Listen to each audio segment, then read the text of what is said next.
แล้วตั้งสบายดีเด้อป้าลุงน้องเจนมาลินน้ำมือนี่ลินน้ำบางถึงไม่ตู้เลยหรอกนางน้อง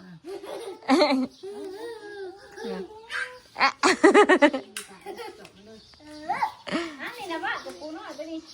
นางสบายดีเพื่อนนั่งสบายดีฉันนั่งจ้าแล้วเจ็ดจ้าฮ่ามึงในบ้านน้องนะจ้าก็เป็นจ้าฮ่าสบายดีนะให้เราสบายดีนะสบายดีเพิ่นบายดีแล้วมาเด้สบายดีมาเด้ยตายหล่อเลยจ้าเบ้าเฮือนกับสิวหกแน่ผู้เงินเล็กน้อยก็หกเลยตุกับพุ่งยาวดิแน่ใหญ่พุ่นละใหญ่หกเก้าโมอยู่นะจริงว่าแล้วของหลินเนาะหลินกับนิดหน่อยปุ่มอะไรนะปุ่มพวกซออะไรนะต่อเพื่อนเห็นเพื่อนงามด้วยเห็นเพื่อนงามด้วยค่ะต่ออยู่ลูกต่อเห็ดสั่งตึกเลยเจนขั้นหัวป่ะลูกนะถือว่าป้าจะได้ลูกดินรถเพื่อขับไปหนีแมวปุ๋ยมันต่อเพื่อนให้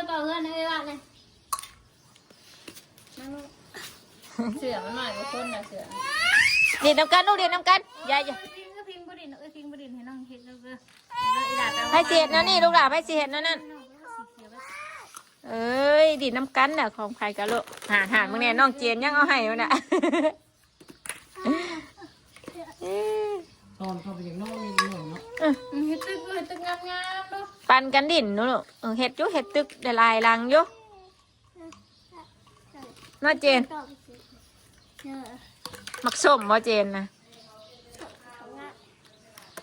ชื่อหมาจะไปเจอทุกขับนะชื่อเนี่ยมันมากับเค้กนี่นะเห็ดอันละเพื่องอันอะไรนะกระจายน้าเจนนี่มักอุ้ยหมักทุเรียนบ่เจนนี่เจนอุ้ยที่ไหนบ่ว้ายใหญ่แท้ยามเนี่ยสวัสดีเนาะยามนี่แหละเนาะยามหนาวเนาะตอนนั้นนั่นที่ไปก็ลุงบุญไม่ซื้อมาบ่ทุกคนซื้อมา2 ต้นในตอนไปบริสุทธิ์ได้กินหมาวันนี้ได้กินอะไรเป็นใช่บ่เป็นไว้เนาะแล้วมันก็ต้องเป็นได้กินหมาแล้วนอนบ่เจนต้นอร่อยกว่าคนชื่อเดี๋ยวจอดรถก็ลุงบุญเด้เห็นอยู่ถ่ายคลิปเพราะวัฒนาว่าเรามักชื่อแล้วของไม่ใช่นะโอ้ลงทุนนั่นพวกต้นไม้ต้นยางเพื่อนนั่นมันง่ายนะไปจ่อยเพราะปลูกกาแฟว่าวันนี้นะปลูกกาแฟว่าวันนี้ปลูกกาแฟวันนี้สิได้ไปเก็บกาแฟแม่ก็บิวแล้วนะวะเชียนชวนกาแฟกับวันนี้นะว้าวหนาวอยู่เอาลองเพลงนะเจ๊เดี๋ยวว่าเนี่ยหนาวเนาะอะไรย่ำนะย่ำฝนนะมันบวมหน้ามันตายน้องเขาคูนคือสูงเนาะพูดแบบคือว่าฝนตกเนี่ยเย็นตลอดมันไม่ตายเนาะให้เขาเป็นห่วงเลยว่าย่ำฝนตกเลยยังเจนนี่เรียบร้อยแอลลันปัดมาใส่น้องบ้านครับมีน้องเล่นมาเนี่ยเอาลูกแหละหัวเลยเนาะดินน้ำกันนะลูกเด้อเอื้อยต่อให้สูงอ่ะเนาะพิงเนาะต่อให้ว่าเจน Happy birthday to you นี่เฮ้อาทิชนะ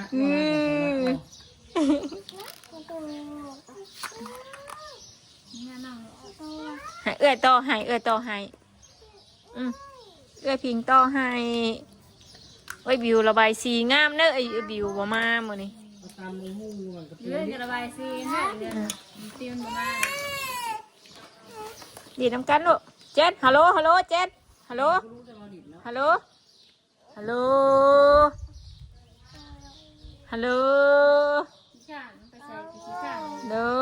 ล มื้อนั้นบ่อยากเมื่อมื้อน่ะตุเมื่อน่ะจะพาเฮามาอีกเด้อพาเฮามาอีกเด้อโอ้ยบ่อยากเมื่อเองอยู่ดิอันนี้วะ ไปเมื่อวันที่บ่ เดี๋ยวจะพาเฮามาอีกเด้อแม่อ้วนเด้ออยู่ เดี๋ยว มาอยู่ดิ่งเนาะ ฮัลโหล บ่หายสมาวันแล้วว่าไป เช้าเหรอ นี่มือเก่งเนาะ บ่แต่เฮาเมื่อยเฮายังไปสู่รถน้ำกันยังเศร้ายังไข้แน่แหละตุเฮาที่เฮาว่าเฮาเมื่อยแล้วนั่นนะ นี่ประกันเว้นเนี่ยก่อนนั่งนอนหนึ่งประกันคือเดี๋ยวไปน้องไปรับเนาะ เฮามาอาบแล้วคือเบาๆในน้ำกรดน้ำโตเฮานะ เอาไปสิน้อง คน3-4คนหนึ่งข่าว3บวชยังติดไม่หนีเลย เอาให้น้องดินน้ำโดให้น้องดินน้ำโด ไปของเอ้ยลูก มาเจ้าอย่างนี้เอากู พี่ ดู น้องไปเอาน้องฝากไปอ่ะ นอนไว้ไว้ ไปนอนน้ำตู้ไปลูกไปไปกินแม่มเด้อ อะไรอ่ะ กินแม่มลูกไปเฮ้ยไปนอนน้ำตู้น่ะ นะ ไปลูกสิเอ้าลูกเลยไปเถอะเอ้า มันบ่มีตกค่ำข้างล่างเด้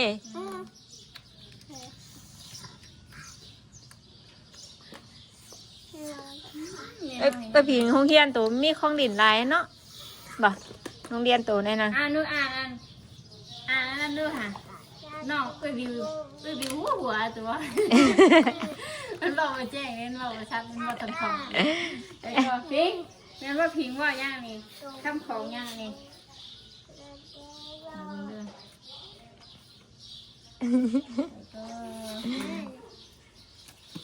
เฮ้ยตัวมือบ่ลูกนะตัวมือบ่นะโอ้เก่งแฮะนี่เก่งโดยไปตู้ตัวชิลับได้แล้วเจ๊ ไม่มาแล้วแต่นอนยุ่งกาเชียงยุ่งเลย เนี่ยกลมที่ตู้บ่อยากนอนเนาะเสียงแซวกับกลมชับเหียงลูกเฮ็ดไหมลูกเฮ็ดไหม มันจะนอนมันจะไปเลยยังก็ไปใจคือกับไปบุญไปกินกับไปจังมากกันยิ่งแยกมาเลย เจนเห็นบ่น้ำนะลูกไม่อ้วนเงี้ยวเห็นบ่ งูอะไรงูอะไรงูอะไร ได้งัวลูกบัดพาน้องได้ลูกอยู่ ทองจะคือโผล่นะ คือพอบ่กูคน เอามา เอ้ยบิวก็คือพ่อเจนนี่ก็คือพ่อ คือเดียวหรอฉันว่า ตัวเพิ่นว่ามายิงคือพ่อบุญมีเพิ่นบอกเนาะยิงคือแม่แหละแม่อายุบ่ยืนเลยเพิ่นว่าได้ ใช่คือพอกับนี้ดิ ใช่คือพ่อกับบุรีใช่คือแม่กับบุญมีอีกเพิ่นว่าแม่นบ่เฮ้ยให้ผีเอ้ยผีหลอกเด้อให้ผีหลอกเอ้ย โอ้ขอโทษโตล่มเองเนาะอ่ะบ่เอาลูกบ่เอาแม่ไปหยอกพายไปจ้าเอพายุ นี่จ้า มันเลยพยาเอ็นไป ฮะ ไปบอกว่าฉันว่าแจ้งนะดิฮักทอนเนี่ยพักพรเนี่ย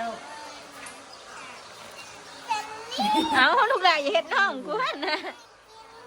น้องอยากพังน้ำได้น้องอยากพังน้ ไปเมียนไปว่าไปเมียนไปบ่ เรียนโชว์พุ่งน่ะ ำโชว์พุงอยู่เลย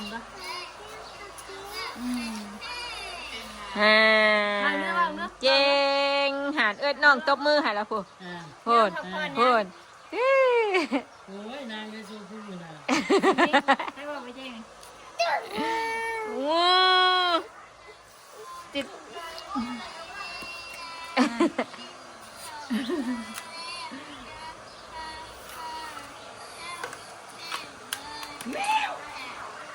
อยากเอาทาอยู่ในอยู่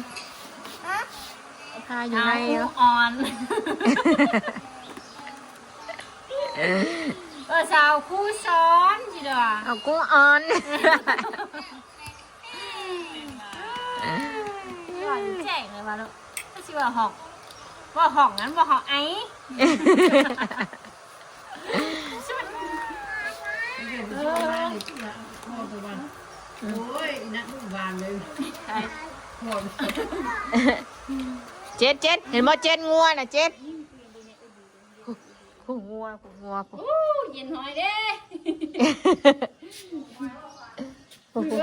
เห็นบ่งัวน่ะช่องมึงดูลูกช่องมึงดู แล้วลูกชาย ช่องเห็นบ่ เห็นบ่ เห็นบ่งัวเห็นบ่ลูกฮู้ฮู้ เห็นบ่ไปเรียนดีๆป่ะ มันเป็นพักกันเย ม่ว อะ นไหน นี่นะ เบิ่งงัวแน่เจนเบิ่งงัวละ อะไรลูก เจนเบิ่งงัวคักอีดีเจนนะเจน ไม่ก็ได้ ไหนมันเช็คหรือเปล่า ฮะเป่าเจนเป่าโอ้เพิ่นก็อยากเบิ่งว่าเพิ่นได้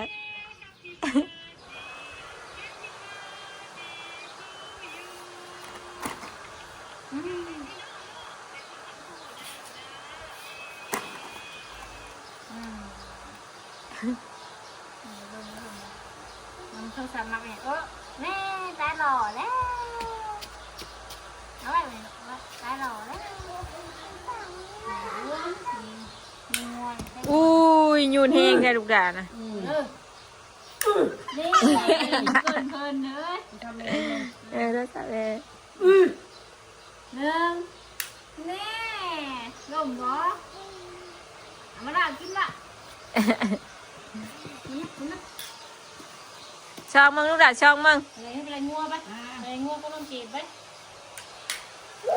ฮู้ได้อยู่ลูกฮู้อย่า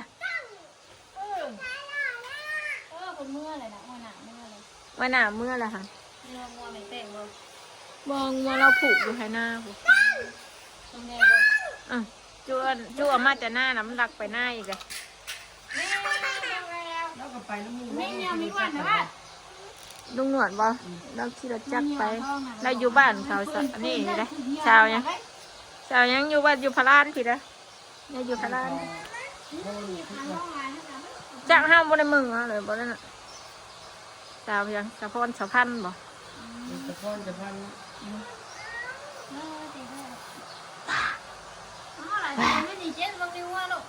เห็นบ่งัวแล้วลูกตอนแดงยังไงเจนเลยตอนแดงนะ พี่โตเนื้อบางบอกนั่งเลยงัว เจนนี่นอนกินลูก นอนลงเลย นอนลงลูกนอนลง ได้ของว่าได้เสร็จก็ นอนลง เออ เปิดของว่าต้องแกนที่ เด้บอลบ้านกับนอนบอล ว่านั่นนี่นั่นของเกนนี่เจ้าเนาะเอาบอกอะไรนี่เอาลงมา เอาว่าลงเอาบ่อันนอนแข่งกันอยู่เชิญกว่า มีอะไรนั่นนี่ก็ไป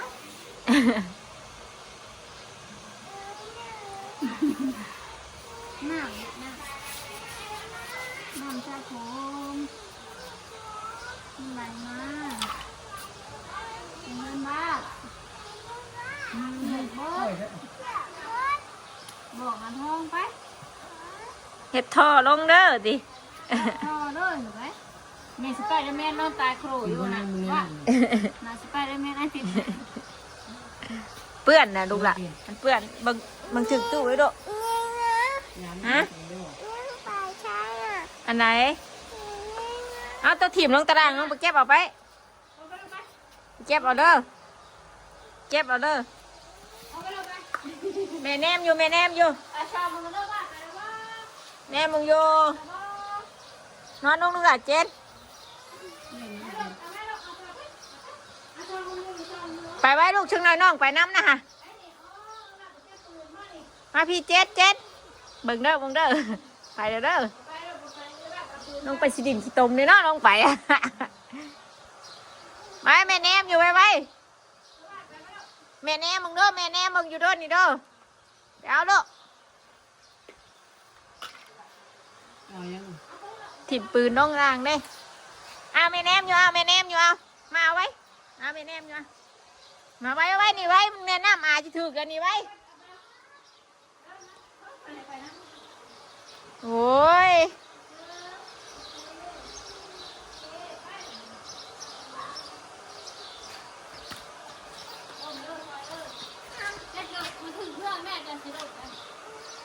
อย่าเหยียบเด้อลูกเด้อเปื้อนเด้อเอียเด้อเอียเด้อทราบว่าเจ้าอะบ่อย่าเหยียบไปรถผู้ไปเฮือนอาไปกระตุ้นบ้านบ่นั่นน่ะ เจ้าอย่าดื้อเด้อไปเฮือนอาเด้อฮะอ้วนบ่ซาเด้อยเนาะซาอันมาลาอาบน้ำเลยตุมาลาอาบน้ำตอนเช้าตอนแดงยังเถื่อนแต่ขามันหนาวแล้วเขาไม่ได้ซ่าให้บ่าย2 มื้อจ่ายเท่านึงไปหาทองนะไปกวนอานะไปแล้วพูโอเคสำหรับปลาลุงไปจอยกับสิบจบคลิปเพียงสมิก่อนไปกวนอาแล้วเดี๋ยวจะเอาบาสนาก่อนพี่น้องเนาะคลิปนี้ก็ไปแล้วกลับเข้ามาสบายดี